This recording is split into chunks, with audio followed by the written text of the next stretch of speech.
You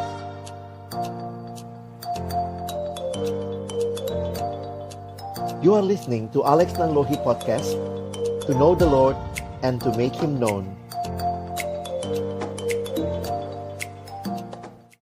Mari kita berdoa sebelum kita membaca merenungkan firman-Nya. Sungguh Tuhan, kami memuji, memuliakan Engkau dan berterima kasih kesempatan seperti ini Tuhan berikan bagi kami untuk sama-sama memuji, memuliakan nama-Mu, dan juga tiba waktunya bagi kami untuk membuka firman-Mu. Kami mohon ketika kami membuka firman-Mu, bukalah juga hati kami. Jadikanlah hati kami seperti tanah yang baik, supaya ketika benih firman-Mu ditaburkan itu boleh sungguh-sungguh berakar, bertumbuh, dan juga berbuah nyata di dalam hidup kami. Berkati hamba-Mu yang menyampaikan, semua kami yang mendengar, juga interaksi di antara kami, agar kiranya semua ini makin menolong kami. Bukan hanya memahami firman-Mu, tetapi juga boleh melakukannya. Sehingga kami bukan hanya pendengar firman yang setia, tapi mampukan dengan kuasa pertolongan Roh-Mu yang kudus. Kami dimampukan menjadi pelaku-pelaku firman-Mu di dalam hidup kami, di dalam masa muda kami. Bersabdalah ya Tuhan, kami anak-anak-Mu sedia mendengarnya. Di dalam satu nama yang kudus, nama yang berkuasa, nama Tuhan kami Yesus Kristus, kami menyerahkan pemberitaan firman-Mu. Amin. Shalom, selamat malam teman-teman sekalian. Bersyukur kesempatan ini Tuhan berikan buat kita. Ini jadi kesempatan kita belajar bersama untuk sebuah tema yang menarik ya, The End of Me. Ya. Jadi kita yang hadir di sini, kita berdoa agar kiranya melalui tema ini Tuhan menolong kita bukan hanya memahami, tetapi juga nanti ya, banyak teman-teman kita yang mungkin tidak hadir, kita juga bisa membagikannya kepada mereka ya. Oke, jadi kita akan lihat sama-sama tema yang diberikan kepada kita tentang The End of Me. Oke. Nah, sebenarnya mau bicara apa sih gitu ya? Ya, kita akan bicara hal yang penting, yaitu manajemen waktu siswa. Wah, ini jadi menarik ya. Kalau bicara manajemen waktu, maka kita bisa berpikir sejenak ya, teman-teman semua kita yang ada di sini. Waktu itu aset yang paling berharga sebenarnya dalam hidup kita ya. Mengapa? Ya, saya mengutip beberapa kalimat yang pernah saya dengar. Ada yang bilang gini ya, uang sih bisa dikejar ya, kita ngejar duit bisa katanya ya. Prestasi pun dapat kita kejar, dapat kita upayakan begitu ya. Jabatan, kalau nanti kita kerja, jabatan pun dapat diraih. Namun sadar atau tidak, yang namanya waktu itu terus berputar. Jika kita tidak memanfaatkannya dengan baik, kita akan terperanjat. Tahu-tahu waktu kita udah habis. Makanya di dalam Alkitab diberi pemahaman kepada kita ya. Dalam Pengkhotbah 12 ayat 1, pengkhotbah berkata, "Ingatlah akan penciptamu pada masa mudamu, sebelum tiba hari-hari malang yang kau katakan tidak ada kesenangan bagiku di dalamnya." Kapan waktu-waktu malang itu? Kalau kalian lihat penjelasannya adalah ketika kamu makin tua. Jadi memang umur terus bertambah. Nggak ada dari kita yang tambah muda. Makanya menarik kita diingatkan ya. Sejak masa muda, ingatlah akan penciptamu. Dan ini dikaitkan dengan apa? Dikaitkan dengan waktu. Nah, teman-teman, apa sih konsep Alkitab tentang waktu? Jadi kita coba lihat dulu ya. Apa sih konsep di dalam Alkitab tentang waktu? Ada 3 istilah yang Alkitab pakai yang secara umum biasa diterjemahkan waktu. Walaupun 3-tiganya bisa dibedakan ya. Nah, yang pertama adalah kronos. Kronos itu dari kata ini kata Yunani ya. Dari kata kronos inilah jadi kronologi. Jadi kalau ditanya apa sih kronos itu, sederhananya waktu secara umum. Mulai dari lahir sampai mati itu kronos, itu waktu. Tetapi Alkitab juga punya istilah yang namanya kairos. Kairos itu adalah waktu yang khusus. Kalau Kronos waktu umum, maka Kairos itu waktu yang khusus. Makanya lebih sering dikatakan sebagai kesempatan-kesempatan dalam hidup. Kalau Kronos itu berulang, ya. Tapi kalau Kairos itu terjadi hanya waktu itu saja, sehingga itu disebut sebagai kesempatan yang mungkin tidak akan terulang, ya. Nah, jadi ada kata Kronos, waktu secara umum, atau ada kata Kairos, waktu secara khusus, dan Alkitab juga punya satu istilah, yaitu aion. Aion itu bicara waktu secara kekekalan. Jadi waktu secara dari kekekalan, nah itu kata yang dipakai adalah aion. Nah, di dalam kita memahami akan istilah-istilah ini, coba teman-teman perhatikan ya, ini kira-kira gambarnya begini. Kalau ini aion, waktu secara kekal, tidak terbatas, maka kemudian kita tahu di dalamnya, kita mulai dari lahir sampai mati, itu Kronos. Tapi kemudian di dalam kelahiran sampai kematian, Tuhan juga izinkan ada Kairos begitu ya. Ada waktu yang tidak terulang. Nah, coba kalian bayangkan kalau kita hidup, itu kan kronologi ya. Bangun pagi, Bangun pagi, sikat gigi, sarapan, mandi, pergi sekolah, atau pergi ke kampus, atau mulai bekerja. Besoknya gitu lagi, bangun pagi, sikat gigi, sarapan, mungkin mandi, pergi ke sekolah. Itu adalah Kairos, kronologi, terulang terus-menerus. Yang namanya Kairos itu jangan sampai terulang. Misalnya ya, hari ini bangun pagi, sikat gigi, sikat giginya ketelan. Jangan sampai ya. Nah, kalau itu yang terjadi, maka itu yang kita sebut sebagai waktu yang khusus. Jangan sampai terulang lagi. Nah, itu namanya Kairos. Tapi kalau kamu hari ini bangun pagi, telan sikat gigi. Besok bangun lagi, telan lagi sikat gigi. Besok bangun lagi, telan, itu jadi kronos lagi gitu ya. Nah, sehingga cara mengerti waktu itu menarik. Saya kasih pemahaman begini ya. Di dalam Kronos dan Kairos, kita lihat dua ini ya. Kronos dan Kairos. Kita bisa lihat sikap orang terhadap hidup dari bagaimana dia menilai waktu itu. Kalau kamu orang yang Kronos saja, itu cara pikirnya begini. Ya sudahlah, nggak ada persekutuan, nggak ikut persekutuan malam ini kan ada lagi mungkin bulan depan, minggu depan. Nggak masuk sekolah hari ini kan besok masuk lagi. Kalau kamu berpikirnya begitu, nggak apa-apalah, nggak usah datang, minggu depan kan ada lagi. Nggak usah masuk hari ini kan besok ada lagi. Nah, kamu berarti cara berpikirnya Kronos. Tetapi kalau kamu berpikir Kairos, maka kamu bilang begini. Memang betul besok sekolah lagi, hari ini sekolah, besok sekolah, lusa sekolah misalnya begitu ya. Ya, tapi kalau saya tidak masuk hari ini, saya kehilangan kesempatan. Teman-teman, orang bisa hidup dalam waktu yang sama, tetapi cara pandangnya berbeda. Karena itu saya sebenarnya waktu menghayati ini, saya belajar dari lagu itu ya. Teman-teman ingat lagu Terima Kasih Tuhan. Ada kalimat di akhir lagu itu yang bikin abang tambah sadar gitu ya.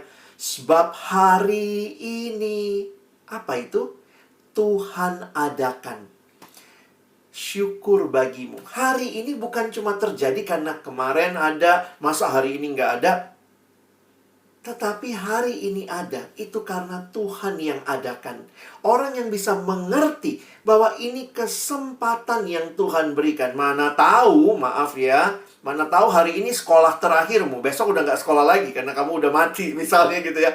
Kalau kamu bisa mengerti hidup dengan pola Kairos, kamu tidak akan sia-siakan waktu yang terus terjadi dalam Kronos ini. Siapa tahu hari ini terakhir kerja. Jadi jangan bilang, nggak apa-apa lah, nggak masuk hari ini kan besok masuk kerja juga. Mana tahu ini hari terakhirmu bekerja.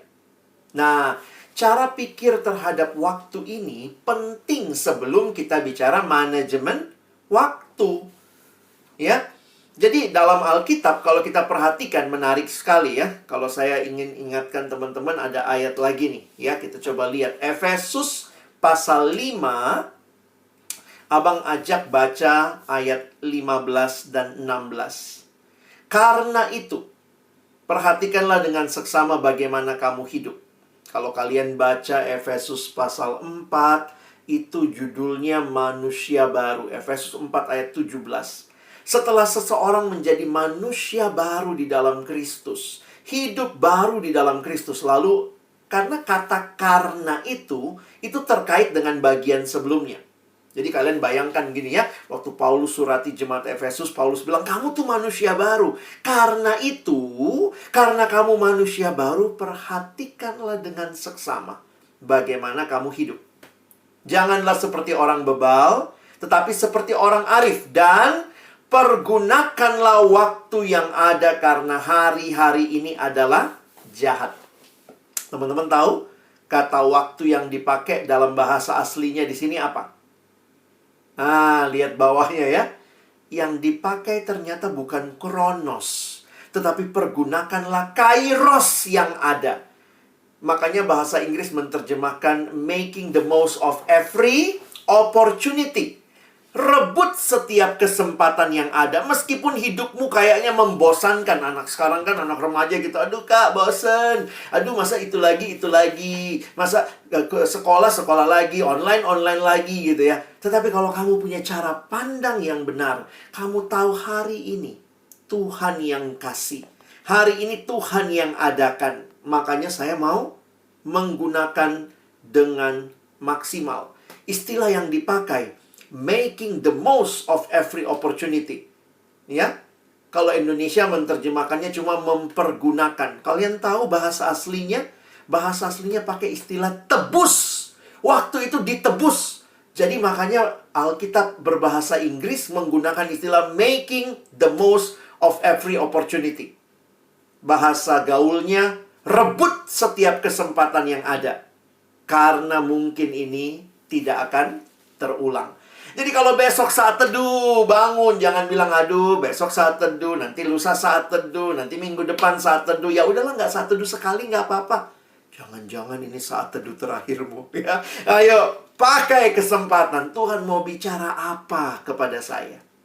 Nah, kalau perhatikan ayat ini, ada satu konsep yang abang ingin kita pahami. Orang suka bilang time is money. Betul ya? Time is money. Tapi kalau kalian lihat ayat ini, itu bukan time is money ya. Karena ketika Paulus bicara, perhatikan bagaimana kamu hidup, dia langsung kaitkan dengan penggunaan waktu. Jadi time is money? No. Dalam konsep Alkitab, time is not money, but time is life. Maksudnya apa? Hidup itu diukur dari bagaimana kamu menggunakan waktumu. Lihat kalimat Alkitab tadi ya.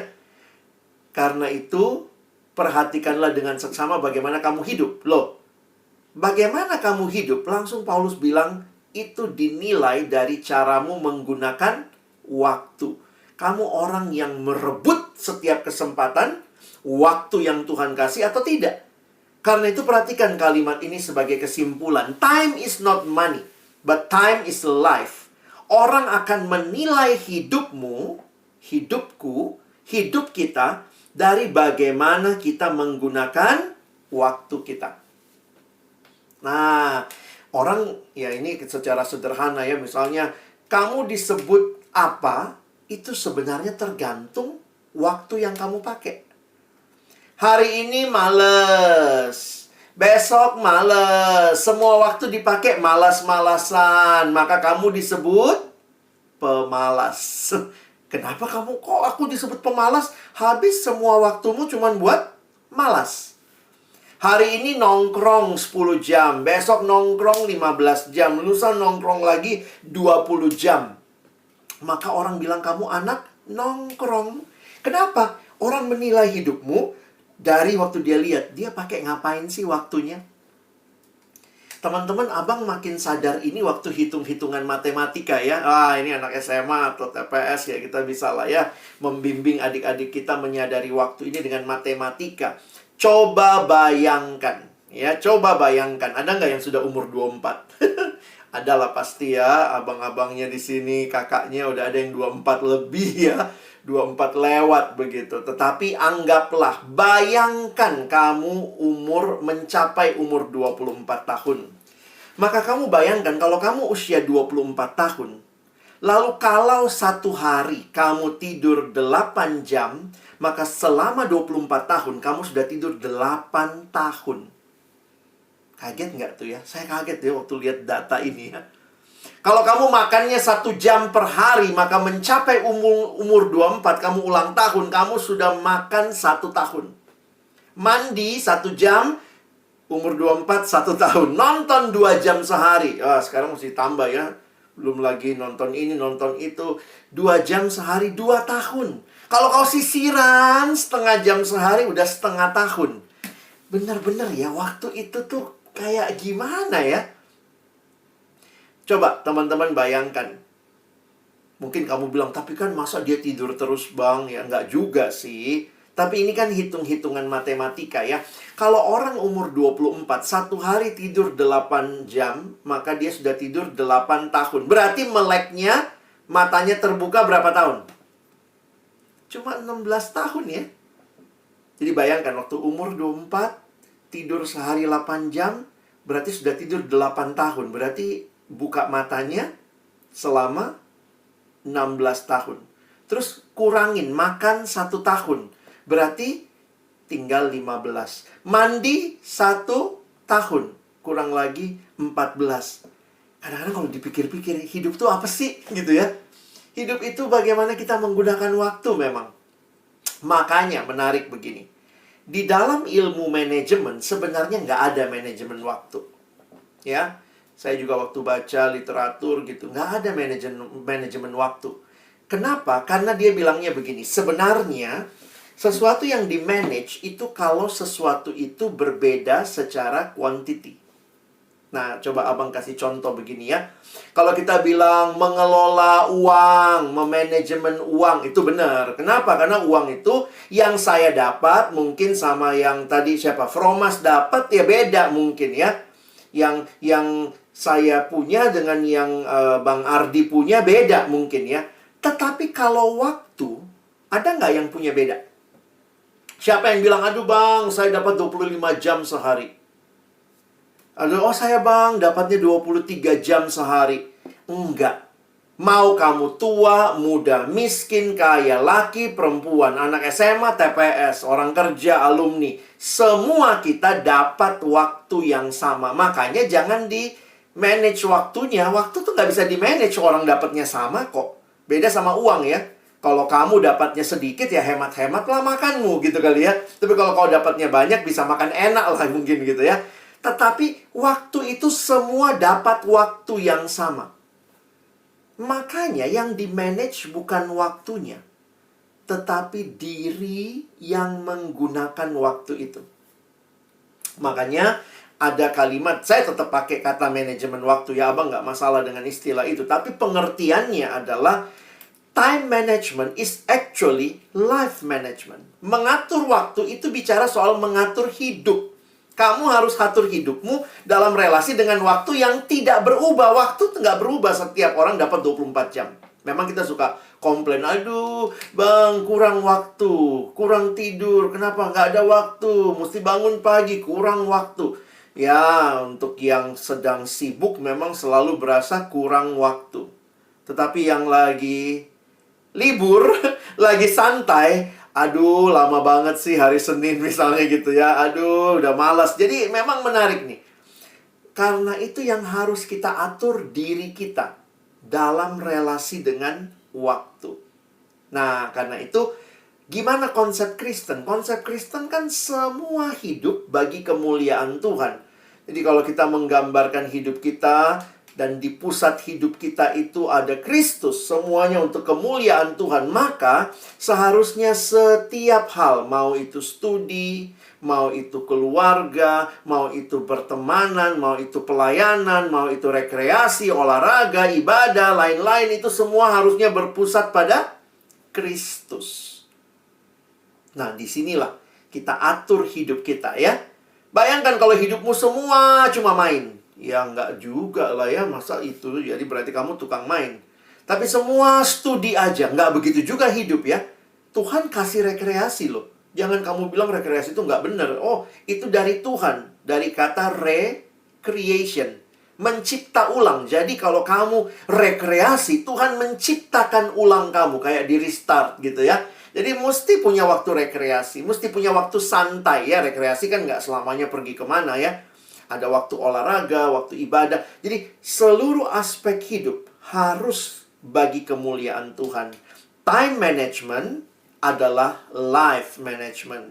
Maka waktu bicara life management, manajemen diri, karena salah satu faktor yang menentukan keberhasilan mewujudkan hidup yang bermakna dan berhasil adalah keberhasilan melakukan manajemen diri. Kenapa kita perlu? Saya kaitkan sama tema kita, the end of me. Ini bukan lagi hidupku, tetapi Kristus yang hidup di dalamku. Itu kalimat Paulus. Sudah selesai aku dengan hidup bagi diriku. Sekarang aku harus hidup bagi Tuhan, bagi kemuliaan Tuhan. Manusia yang sudah mengalami penebusan dari dosa, maka dia melaksanakan visi tujuan hidup dengan manajemen yang bertanggung jawab. Manajemen diri adalah belajar menemukan apa yang menjadi kepedulian, apa yang menginspirasi dan menghargai, serta apa yang menantang.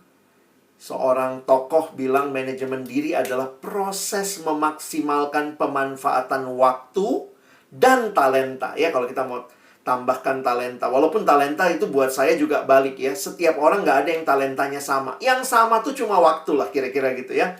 Sehingga setiap orang dapat mencapai tujuan-tujuan yang bermanfaat berdasarkan sistem nilai hidup yang baik dan benar. Nah, coba adik-adik siswa, teman-teman TPS, para alumni, lihatlah hidupmu. Apa yang jadi penting buat hidupmu itu akan masuk dalam prioritas. Dan begitu kita memberikan prioritas, maka wujud nyatanya kita memberi waktu. Ingat ya. Jadi sesuatu begitu masuk prioritas, maka itu akan diwujudkan dalam waktu. Manajemen diri biasa juga disebut strategi hidup Kristen ya. Dulu kalau kami pembinaan di masa mahasiswa namanya SHK, strategi hidup Kristen. Adalah satu cara untuk memiliki hidup pribadi yang efektif, memuliakan Tuhan baik melalui waktu. Walaupun SHK itu bukan cuma masalah waktu ya. Dulu kami diajarin tuh, tulis pengeluarannya, sisihkan buat persembahan. Itu disebut strategi hidup Kristen ya. Uangmu bagaimana, tenagamu bagaimana, kesehatanmu bagaimana, dan setiap kesempatan. Kenapa? Hidup ini milik Tuhan. Ya. Dengan manajemen diri, berarti kita sedang mengatur kehidupan kita. Nah, kalau kita kaitkan dengan manajemen waktu, ya mungkin abang agak cepat aja ya, karena ini kan materi-materi yang kalian bisa baca lah ya. Memanage itu kan berarti mengatur. Kalau waktu diatur ya, bagaimana kita bisa mengontrol diri untuk bisa menggunakan, berhasil menggunakannya dengan baik. Secara sederhana, konsep manajemen waktu kita harus ingat ya, waktu itu anugerah. Itu dari beberapa ayat yang ada. Masa hidup manusia terbatas. Waktu itu menunjukkan kualitas hidup kita. Tadi yang abang bilang ya, apa yang kamu pakai, orang bilang kamu, ya itu. Jadi kunci hidup bijak adalah kamu menggunakan waktu dengan baik. Itu yang dibilang, pergunakan dengan baik. Ingat sifat waktu. Nah, teman-teman ingat ya. Sifat waktu itu, pertama, tidak bisa dihentikan. Nggak bisa time out ya. Kalau kita main olahraga sih bisa time out dulu, berhenti waktu main basket gitu ya. Ini nggak bisa. Kamu suka nggak suka, waktu terus berjalan. Waktu nggak bisa disimpan kayak uang gitu ya. Tidak bisa disimpan. Tidak ada bank waktu. Dan waktu itu tidak bisa molor ya. Aduh, tunggu bentar lah, jam karet begitu ya. Itu tidak bisa seperti itu. Nah, karena itu, kalau bicara manajemen waktu ya, yang adalah manajemen hidup, maka ada dua hal yang penting. Ya, ini langsung ke praktisnya ya. Bagaimana mengelola, memanage waktu, memanage hidup kita, pengelolaan waktu yang pertama, itu namanya pengelolaan waktu. Yang kedua, disiplin. Jadi yang namanya pengelolaan adalah kamu coba menentukan prioritas. Jadi memang pertama ini di konseptualnya harus jelas. Mana yang masuk prioritas, lalu sesudah kamu menentukan prioritas, kamu harus action. Nah, dalam action ini penting punya disiplin. Ada orang perencanaannya bagus ya, tapi ternyata disiplinnya yang nggak bagus. Tetapi ada orang juga disiplinnya nggak jelas. Kenapa? Dia nggak punya prioritas, ya. Nah, kita mulai yang pertama dulu ya. Abang kasih contoh. Apa sih pengelolaan waktu dengan menentukan prioritas? Ini yang biasa disebut dengan, kalau kalian isi, pernah lihat ilustrasi itu ya. Ada toples, lalu toples itu di dalamnya mau diisi batu sama pasir, ya. Toples lalu mau diisi batu sama pasir. Masih ingat prinsipnya? Mana yang diisi duluan? Batunya atau pasirnya? Harusnya batu dulu, ya. Itu prinsipnya, batu dulu. Jadi tentukan batu-batu besar kehidupanmu. Itulah yang kita ilustrasikan sebagai prioritas. Setiap kita harus menentukan. Jadi lihat, yang sebelah kiri itu salah. Dia masukkan pasirnya dulu. Begitu pasirnya udah menggunung di bawah, batunya disusun, nggak muat toplesnya. Tetapi yang satu, dia masukkan batunya dulu. Batu sudah masuk semua, baru dia masukkan pasir. Pasir langsung masuk ke sela-selanya. Nah, ini yang namanya Big Rock First Principle. Jadi tentukan prioritas. Maksudnya abang begini. Apa sih yang penting buat hidupmu? Nilaimu, tujuanmu, apa hal-hal yang mau kamu capai, keinginanmu, itu harus kita tentukan. Saya kasih contoh sederhana begini. Kalau itu masuk prioritas, maka kamu mau tidak mau akan kasih waktu. Contoh, sekolah masuk prioritas nggak? Ya masuklah bang, makanya sekolah diminta datang jam 7 pagi pun kau datang. Kenapa? Karena itu masuk prioritasmu. Itu penting buat kamu. Maka itu batu besar. Tapi teman ajak olahraga jam 7 pagi sama harus sekolah jam 7 pagi. Mana yang kau pilih? Yang satu cuma ngajak main-main. Yang satu masuk prioritasmu. Pasti kamu buang main-mainnya. Kenapa? Karena ada prioritas. Jadi prioritas itu menolong kita mengabaikan yang perlu diabaikan dan mengutamakan yang perlu diutamakan. Makanya masukkan prioritasmu. Wah, abang inget banget dulu abang dibimbing kayak gini sama satu abang PKK. Abang PKK saya, dia membimbing ya. Dia bilang waktu itu kami disuruh bikin jadwal seminggu. Itu juga bisa menolong ya. Bikin jadwal seminggu. Lalu dia bilang, coba tentukan batu-batu besarmu. Jadi kita bikin jadwal lah. Senin kita mulai dari jam 8 pagi sampai jam 9, jam 10, jam 11. Terus seharian. Dan waktu itu abang kuliah ya, jadi tulislah jam segini, hari Senin kuliah pagi. Nanti hari Selasa kuliahnya pagi 1, siang 1. Jadi masukkan semua ya. Nah, habis itu dia bilang setelah batu besar, kemudian masukkan hal-hal lain. Ya, terus kita masukkan. Jadi waktu itu kami bikin jadwal ya. Terus kita setor sama dia. Ini bang, terus dia bilang, warnai. Yang penting prioritas warnanya merah. Wih, langsunglah kami masukkan ya. Kuliah itu merah. Wah, belajar itu merah lah ya. Terus kemudian kelompok kecil. Lah ditanya, kelompok kecil apa warnanya ya? Ini penting apa enggak? Masuk prioritas enggak? Aduh, karena abang PKK ya masuklah merah juga ya. Agak merah gelap gitu ya, daripada marah abangnya ya. Nah, terus kemudian ada ini ya, nongkrong. Dia juga suruh masukkan nongkrong ya. Karena kita juga butuh sosialisasi teman-teman ya. Masa kita hidupnya cuma belajar aja ya. Jadi waktu dia bilang nongkrong masukkan. Tapi bentuk warnanya apa? Nah waktu itu nongkrong tuh, karena kami pakai 3 warna ya. Prioritas merah, kayak lampu lalu lintas. Kalau prioritas kedua, ya boleh tidak, bikinlah warna kuning. Lalu yang ketiga, bikinlah warna hijau. Itu istilahnya mau ada nggak ada pun nggak mati kita ya. Akhirnya kuliah merah, nongkrong kuning. Nonton televisi, ya itu hijau lah ya. Nonton kan nggak apa-apa juga gitu ya. Nah, akhirnya sudahlah kami setor lagi. Ini bang, jadwal kami. Terus dia bilang, kau lihat kan, batu-batu ini yang merah-merah ini batu besarnya. Kenapa? Itu penting, itu prioritas. Terus kemudian ternyata kami lupa, teman-teman. Terus dia nanya gini, di mana saat teduhmu? Kok nggak kalian bikin saat teduh? Aduh abang, kami dibalikkan lagi. Terus saat teduhnya kami bikinlah prioritas pagi ya, jam 6 sampai jam setengah 7. Wah, semua garis lah saat teduh.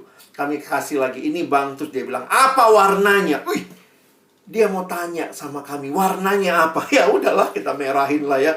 Merah lah bang ini. Poinnya apa? Dia sayang abang ingat, dia selalu cuma ngomong begini. Kalau kamu tidak anggap penting, pasti kamu nggak kasih waktu. Kalau itu tidak penting, makanya ada orang yang saat teduhnya ya terserah. Mau, ya nggak apa-apa lah, kalau nggak pagi nanti aja malam lah. Kalau nggak malam nanti aja besok lah. Kalau nggak besok pagi, ya besok malam lah. Kalau seperti itu, karena tidak masuk di jadwalmu, if that is not in your priority, maybe you won't give time for that. Jadi, saya ingatkan, teman-teman, masukkan prioritas-prioritas hidupmu. Itu cara menentukan bagaimana menggunakan waktu. Jadi sebelum bicara praktisnya, apa sih yang penting? Olahraga penting nggak? Masukkan di prioritas. Itu batu besar. Nanti yang batu kecilnya, yang pasir-pasirnya apa? Ya, mungkin itu ya. Nonton drama Korea, main game. Kalau main game buat kamu itu rekreasi, masukkan juga main game. Tapi setia ya, kalau dibilang main game 2 jam, ya udah 2 jam aja. Jangan banyak kali gamenya ya. Nanti kayak sebelah kiri tuh, udah game semua. Waktu batu besarnya, saat teduh dilewati, kuliah atau sekolah tidak dipedulikan. Karena batu besarnya masuk belakangan. Batu besar harus masuk lebih dulu, barulah pasirnya. Bisa paham ya? Nah, jadi teman-teman, untuk mengatur waktu, karena kan siswa ini sibuk kali ya. Les, ada lagi tambahan di sekolah, ada lagi ekskul, belum lagi nonton drama Korea, belum lagi mau main game. Semua itu harus kalian pertama-tama tentukan prioritas, ya. Nah, coba abang ambil satu slide lagi ya untuk kita lihat. Nah, sesudah itu apa? Kalian harus masuk ke hal berikutnya ya. Kalian penting mengerti matriks waktu, ya. Nah, pernah lihat matriks waktu? Ini adalah satu matriks yang dibuat untuk kita menyadari penggunaan waktu kita. Nah, saya coba share buat teman-teman ya. Kalau kita lihat, ada 4 kuadran waktu. Nah, coba lihat. Yang pertama namanya krisis. Itu hal penting dan urgent. Urgent itu mendesak ya. Aduh, harus nih. Itu namanya krisis. Kalau dia penting dan tidak urgent, itu kuadran kedua, namanya kuadran pencegahan. Kalau dia tidak penting, tapi urgent, itu namanya interupsi. Kalau dia tidak penting, tidak urgent, itu namanya waktu luang, ya. Nah, kalau kamu mau mengatur hidupmu dengan baik, maka kamu harus memperbesar kuadran berapa? Jangan kuadran 1. Kalau kuadran 1, mati muda kamu. Masih muda, udah awet kamu nanti ya. Itu namanya awet muda. Ulangan 15 bab. Baru belajar malamnya. Itu penting, tapi urgent. Karena harus sudah besok kan? Bagaimana? Kalau udah dikasih tahu sama guru 1 bulan sebelumnya, minggu depan atau bulan depan kita ujian 15 bab. Itu penting, tapi tidak urgent. Kamu mulai nyicil belajarnya. Itu kuadran pencegahan. Kalau kamu selalu hidupmu krisis karena kamu nggak ngatur dirimu, semua dadakan. Besok ujian belajar malam ini. Dan malam ini langsung belajar semua. Sampai subuh. Minum kopi. Pokoknya belajar begitu. Itu kamu krisis namanya. Nanti lama-lama kamu mati muda. Begitu ya. Sementara kalau kamu banyak waktu luang, tidak penting, tidak urgent, nggak apa-apa juga kan. Terlambat seminggu drama Koreanya. Emang kenapa sih? Mati? Nggak juga. Aduh, tapi semua drama kau tonton, semua game kau mainin. Akhirnya waktu luangmu banyak, kamu jadi akan cenderung jadi pemalas. Jadi selalu ingat ya, kuadran yang bagus untuk diperbesar adalah pencegahan. Masih 3 minggu lagi ulangan. Nah, belajarnya dari sekarang tuh. Kita nyicil gitu ya. Nah, interupsi juga ada. Lagi belajar tiba-tiba teman, temani aku yuk. Jalan kita. Itu interupsi. Kamu harus belajar menolak untuk interupsi. Kapan iya, kapan tidak. Teman ngajak jalan, besok ulangan. Itu interupsi. Tidak penting, tapi urgent. Malam inilah kita jalan. Janganlah, ayolah malam ini. Itu nggak penting. Itu nggak penting. Nggak usah dilakukan. Tetapi ada nggak hal-hal interupsi yang penting? Ada. Lagi belajar ulangan besok. Bapak sakit, pingsan. Ya, mesti kita tolong. Jangan bilang, oh maaf, tidak penting itu. Aku lagi mau ulangan besok. Kita juga nggak sekaku itu. Ingat, kita bukan diatur waktu. Kita yang mengatur waktu atau mengatur diri kita. Nah, cuma itu sih kalau abang lihat kuncinya. Dan kemudian disiplinlah. Ya, adik-adikku, teman-temanku, setelah kita melakukan prioritas, kita tahu kuadran waktu, disiplin. Disiplin untuk benar-benar melakukan apa yang harus kita lakukan ya. Nah, lihat ini disiplin. Untuk disiplin, slide yang terakhir. Keberhasilan mengelola waktu sangat membutuhkan disiplin dalam diri. Disiplin ini menyangkut pikiran kita, kemauan kita, dan disiplin fisik kita, ya. Karena kadang-kadang kita juga tidak menggunakan waktu dengan baik karena faktor fisik juga. Kurang tidur lah, atau kebanyakan tidur lah. Dan disiplin itu, ingat, disiplin itu biasanya ada pengorbanan, ya. No pain, no gain. Kuasai dirimu, kata Paulus. Dia bilang, aku sangat menguasai diriku supaya waktu aku bertinju, ya, atau aku bertanding, aku tidak melanggar.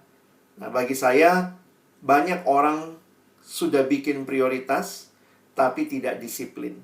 Nah, saya harap sebagai TPS, sebagai siswa, teman-teman, mari bangun pemahaman waktu yang benar dengan adik-adik kita, dengan teman-teman siswa, lalu kemudian tolong mereka untuk menentukan prioritas, supaya mereka tahu saat teduh itu penting nggak. Masukkan prioritas mereka, dan kemudian dalam kelompok kecil, minggu ke minggu, kita menolong mereka disiplin. Makanya kita tanya, gimana dek? Apa kegagalannya? Apa keberhasilannya? Apa yang kurang? Apa yang mesti dicoba? Apa yang abang bisa bantu? Apa yang kakak bisa lakukan? Bagaimana kita bisa sama-sama lebih bertumbuh? Nah, itu semua butuh disiplin dan komunitas. Ada yang membimbing, ada teman-teman. Ini menjadi tempat di mana kita terus bertumbuh. Nah, saya pikir itu yang bisa saya sampaikan malam ini berkaitan dengan waktu. Dan selebihnya kalau ada yang mungkin mau bertanya 1-2 pertanyaan, abang persilahkan sebelum nanti saya tutup doa. Baik, silakan.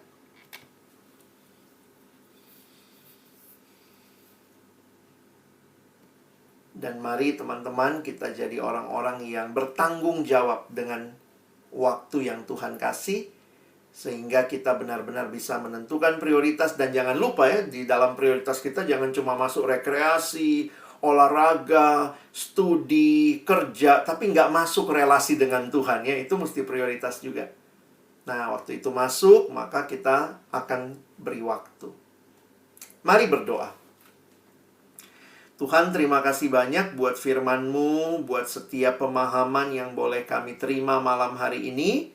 Kiranya kami bisa mengelola, memanajemen diri dengan baik dalam menggunakan waktu. Kami bisa menentukan prioritas-prioritas penting terkait dengan tujuan Allah bagi hidup kami. Dan kami juga berdoa, berikan kami disiplin Tuhan, supaya kami benar-benar berjuang, berkorban. Mungkin harus tidur lebih cepat, mungkin harus bangun lebih pagi, untuk memprioritaskan hal-hal berkaitan dengan apa yang sudah kami tentukan. Bersyukur untuk kesempatan kami belajar bersama. Sekali lagi tolong kami bukan cuma jadi pendengar firman, tapi jadi pelaku-pelaku firman-Mu. Kami bersyukur dalam nama Yesus kami berdoa. Amin.